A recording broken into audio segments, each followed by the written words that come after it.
Hai adik-adik semua, senang bertemu kembali dengan saya Mr. Beans.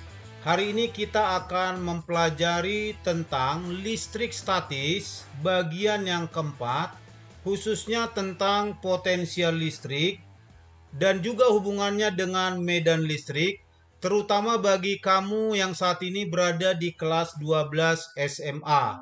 Dan di akhir materi ini kita nanti akan membahas latihan soal-soal yang berhubungan tentang pemahaman dan juga analisa.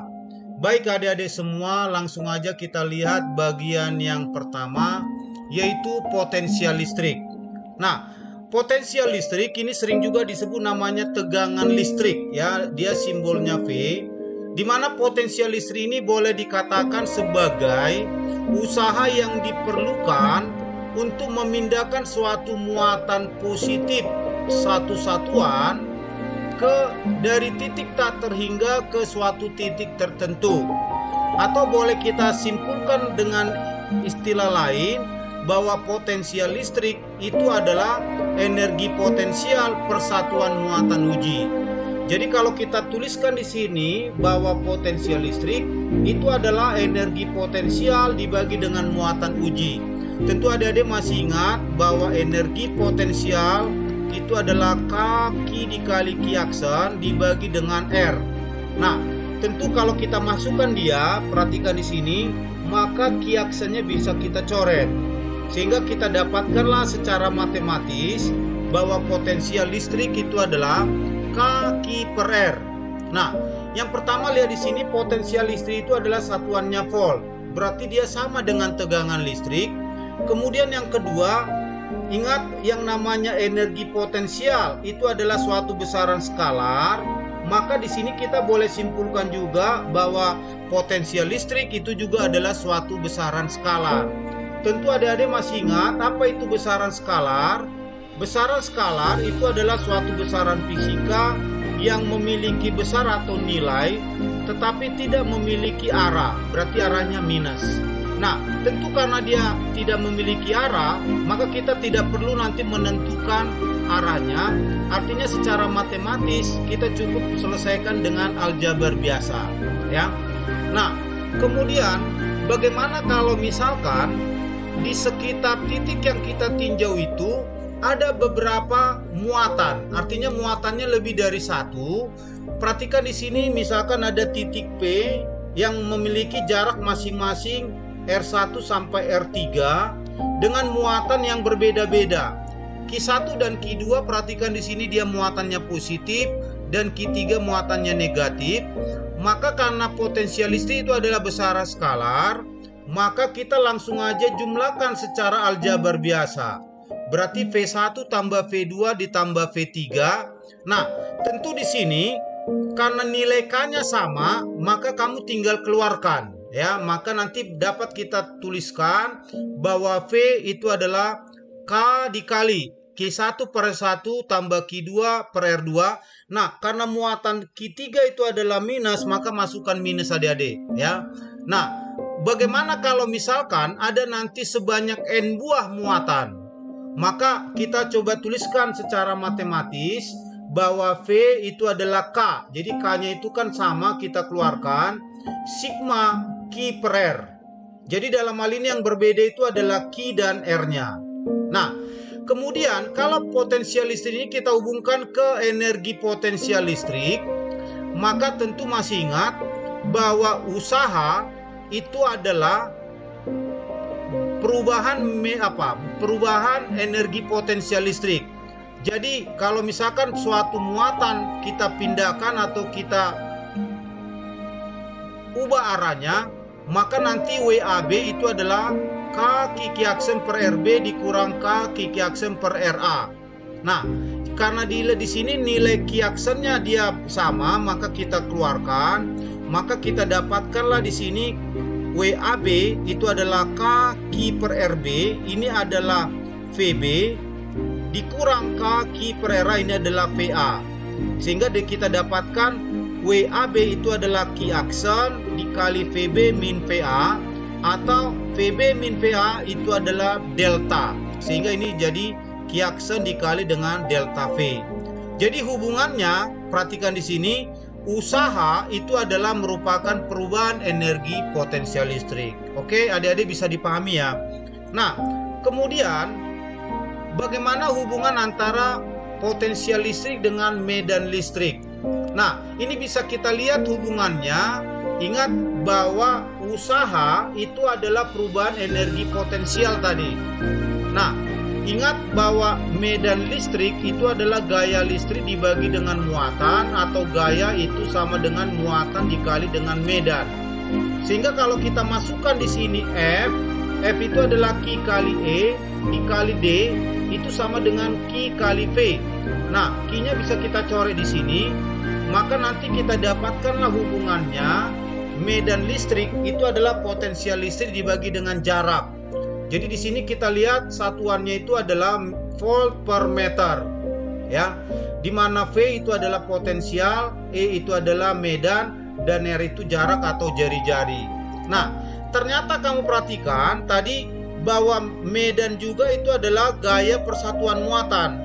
Berarti di sini satuannya itu adalah Newton per Coulomb. Jadi nanti kalau ditanya dalam satuan internasional, medan listrik itu ternyata bisa dinyatakan dengan satuan. Yang pertama bisa Newton per Coulomb, bisa juga volt per meter, ya. Jadi satuan medan listrik bisa Newton per Coulomb, bisa juga volt per meter. Dengan catatan di sini, potensial listrik itu adalah V sama dengan K Q per R, medan listrik itu adalah K Q per R kuadrat. Oke, adik-adik bisa dipahami. Nah, kemudian tentu dalam hal ini, karena medan listrik itu adalah suatu medan konservatif, maka di sini berlaku juga yang namanya hukum kekalan energi mekanik. Ingat bahwa berdasarkan hukum kekalan energi mekanik, EM1 sama dengan EM2 sama dengan EM3 dan seterusnya, ya. Maka kita dapatkan nanti kalau misalkan mekanik 1 sama dengan mekanik 2, di mana mekanik itu adalah EP ditambah EK. Nah, energi potensial tadi adalah muatan dikali beda potensial. Jadi Q kali V1, nah EP2 Q kali V2. Sehingga nanti kita dapatkan di sini bahwa ketika suatu usaha itu memindahkan suatu muatan uji Kiaksen, maka kita dapatkan nanti bahwa usaha itu adalah muatan dikali beda potensial. Jadi ini adalah beda potensial, atau usaha itu adalah perubahan energi kinetik. Berarti ini adalah delta EK. Jadi nanti kalau ditanya adik-adik, apa hubungan antara usaha dengan energi kinetik dan energi potensial, maka dapat dia di sini hubungannya. Oke? Nah, yang berikut kita perhatikan di sini, menentukan potensial listrik pada suatu bola konduktor berongga. Jadi kalau misalkan ada suatu bola konduktor berongga di mana muatan itu dia berada di kulit bola, ya. Jadi dalam hal ini jari-jari bola konduktor itu adalah R besar. Maka nanti ada 3 titik yang kita tinjau. Yang pertama perhatikan, ketika kita tinjau di dalam bola, artinya titik yang kita tinjau itu lebih kecil dari jari-jari dan persis berada di permukaan atau di kulit bola. Artinya titik yang kita tinjau sama dengan jari-jari bola. Maka nanti untuk potensial listrik nilainya sama. Oke, adik-adik bisa dipahami. Jadi ketika R lebih kecil sama dengan R, maka nanti nilai atau besar dari potensial listrik itu dia sama, yaitu K Q per R. Maka kalau kita lihat hubungannya dengan grafik, perhatikan di sini adik-adik, bahwa ketika R sama dengan 0 hingga titik yang kita tinjau sama dengan jari-jari, maka nilai potensial listrik itu dia sama, konstan. Bedakan dengan medan listrik. Kita udah tinjau di pertemuan sebelumnya bahwa ketika R sama dengan 0, maka medan listriknya dia 0 sampai dia berada di R sama dengan jari-jari. Jadi dia sampai di jari-jari dia nilai medannya 0. Nah, tepat dia di jari-jari baru kita dapatkan di sini medan listrik. Nah, Kemudian bagaimana dengan ketika titik yang kita tinjau lebih besar dari jari-jari, artinya titik di sini adalah di luar bola. Maka persamaannya itu adalah kaki per R dengan catatan R di sini lebih besar dari jari-jari bola. Maka karena di sini dia berbanding terbalik, maka kita lihat di sini bentuk grafiknya itu adalah grafik hiperbola. Nah, sama halnya dengan medan listrik, bentuk grafiknya juga sama, yaitu bentuk grafik hiperbola. Hanya perbedaannya di mana, adik-adik? Perbedaannya bahwa medan listrik karena dia adalah kuadrat, maka di sini grafiknya lebih curam. Sementara potensial ini agak lebih landai, ya. Di situ dia perbedaannya, bahwa ingat medan listrik di dalam bola dia 0, kemudian potensial listrik di dalam hingga ke kulit bola itu nilainya sama. Oke. Nah, yang berikut kita lihat di sini bagaimana dengan potensial listrik pada suatu keping sejajar. Jadi kalau misalkan ada dua keping sejajar dengan luasan A, jarak kedua keping D, dan masing-masing perhatikan muatannya positif dan negatif. Tentu adik-adik masih ingat bahwa medan listrik itu selalu keluar dari positif masuk ke negatif. Ya, perhatikan gambarnya, keluar dari positif masuk ke negatif. Nah, maka nanti di sini bagaimana dengan yang pertama kerapatan muatan? Disimbolkan dengan tau, di mana kerapatan muatan itu menyatakan berapa banyak muatan yang tersimpan atau yang berada di suatu bidang luasan A. Secara matematik kita dapatkan bahwa kerapatan itu adalah Q per A. Jadi satuannya ini adalah kolom per meter pangkat 2 atau persegi, ya. Nah, sehingga dari sini kalau kita lihat nanti potensial listrik pada keping sejajar di sini ada dua hal tinjauan kita. Yang pertama adalah ketika titik yang kita tinjau itu adalah di antara kedua keping. Artinya di sini mulai dari R sama dengan 0 sampai R sama dengan jari-jari D-nya, ya. Maka dalam hal ini potensial listrik itu sama dengan E dikali dengan R. Tetapi ketika kita tinjau di luar keping, ya, di luar keping, maka nanti kita dapatkan bahwa potensial listrik itu adalah bahwa V sama dengan E dikali dengan D, ya. Jadi bedakan di sini R kecil dan ini adalah D-nya. Oke. Nah, itu dia mengenai potensial listrik. Nah, supaya adik-adik bisa lebih memahami tentang konsep potensial listrik ini, coba kita lihat contoh soal yang berikut ini. Kita lihat yang pertama. Bola kecil dengan muatan masing-masing, perhatikan di sini ada 4 muatan, masing-masing ada positif dan negatif, diletakkan di titik sudut sebuah persegi. Ingat persegi itu sama dengan bujur sangkar yang dibilang panjang diagonalnya 0,2 meter. Berarti yang ini panjangnya 0,2 meter. Nah, yang ditanya adalah berapa potensial listrik di titik, ya, di titik pusat, berarti di titik perpotongan diagonal ini. Nah, tentu dalam hal ini karena di masing-masing sudutnya ada muatan, maka ingat tadi bahwa potensial listrik itu adalah suatu besaran skalar, maka kita tinggal jumlahkan secara aljabar biasa. Hanya yang perlu kita pahami di sini, karena dia bujur sangkar, berarti R1 sampai R4. Jadi misalkan ini R1, ya, R1, R2, R3, ini R4. Maka R1 sampai R4 itu nilainya sama, yaitu setengah dari diagonalnya tadi. Berarti ini menjadi 10 pangkat min 1 meter atau 0,1 meter. Sehingga dari sini kita dapatkan bahwa R itu nilainya sama semua. Maka karena di sini tadi nilai K-nya sama, maka kita tinggal keluarkan. Hanya hati-hati adik-adik, kalau muatannya positif buat positif, muatannya negatif buat negatif, maka Q1 positif, Q2 negatif, Q3 positif, Q4 negatif. Nah, masukkan masing-masing nilainya, kita dapatkanlah nanti potensial listrik di titik P itu adalah minus, ya. Berarti hasilnya itu adalah minus 27 kali 10 pangkat 4 volt. Jadi tentang potensial listrik ini masih jauh lebih gampang karena kita jumlahkan secara aljabar biasa. Oke adik-adik. Nah, kemudian kita lihat yang kedua. Potensial listrik di suatu titik yang berjarak R dari muatan Q itu adalah 600 volt. Berarti ini V-nya. Dan kuat medan listriknya 400, berarti ini adalah E-nya. Bila K-nya 9 kali 10 pangkat 9, yang ditanya adalah berapa Q-nya. Jadi di sini sudah diberitahu dia besarannya. Nah, untuk mencari nilai Q-nya, kita lihat dulu.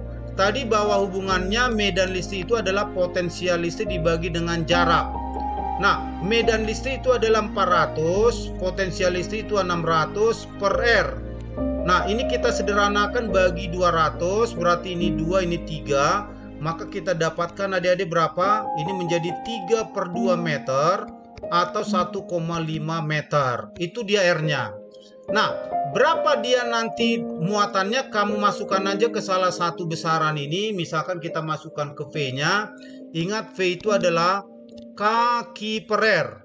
Jadi kita mencari Q, di mana V-nya itu adalah 600 sama dengan 9 kali 10 pangkat 9 dikali dengan Q per R-nya tadi 3 per 2 adik-adik ya.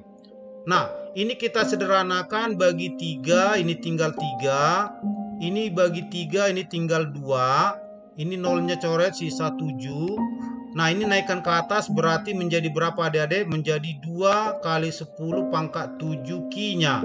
Nah, 2-nya kita coret kemari adik-adik. Sehingga dari sini kita dapatkan Q-nya berapa? 10 pangkat 7 atau 10 pangkat minus 7 kolom. Nah, itulah dia nilai daripada muatannya. Gampang adik-adik ya. Jadi tinggal kamu lihat hubungan antara potensial listrik dan medan listrik. Nah, kemudian yang ketiga, bola konduktor dengan jari-jari 5 cm, berarti ini adalah R besar. Muatan totalnya dibilang 20 mikrokolom dan tersebar merata. Yang diminta adalah tentukan medan listrik dan juga potensial listrik pada masing-masing titik yang berjarak 2,5 cm, 5 cm, dan 10 cm.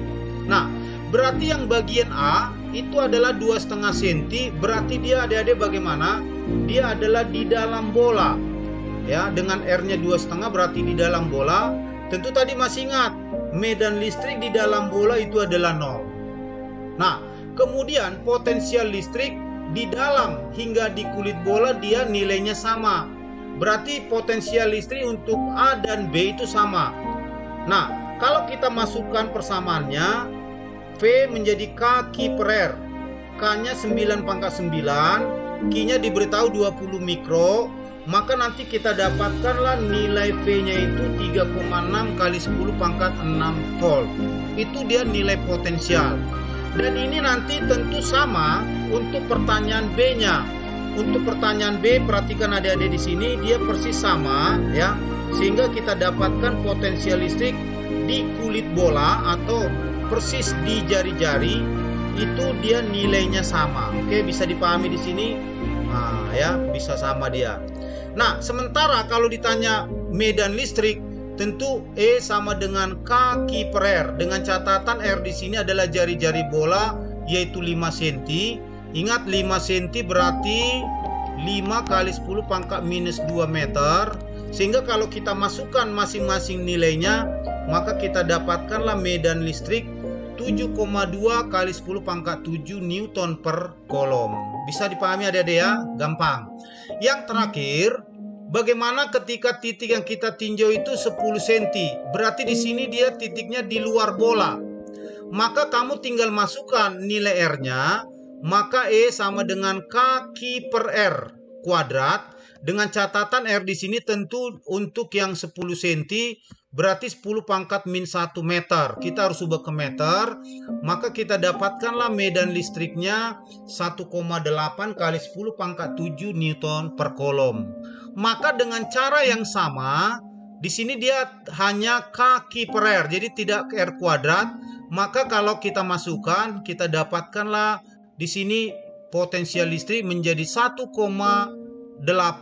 kali 10 pangkat 6 volt. Oke adik-adik, ternyata nggak begitu sulit ya menentukan potensial listrik dan juga medan listrik. Baik adik-adik, demikian yang bisa Mr. Bin sampaikan. Kalau kamu misalkan kurang memahami, kamu boleh komentar ya. Kamu tulis di kolom komentar. Nah, sebagai terakhir kita lihat di sini kunci sukses yang dikemukakan oleh Albert Einstein, seorang fisikawan dari Jerman dan Amerika, dikatakan apa? Belajar dari kemarin, hidup untuk sekarang, berharap untuk besok. Artinya apa? Hal yang paling penting dalam kehidupan kita adalah jangan berhenti bertanya. Demikian yang bisa Mr. Bin sampaikan. Kita bertemu di materi yang berikutnya. Tetap semangat. Sampai ketemu. Terima kasih. Thank you.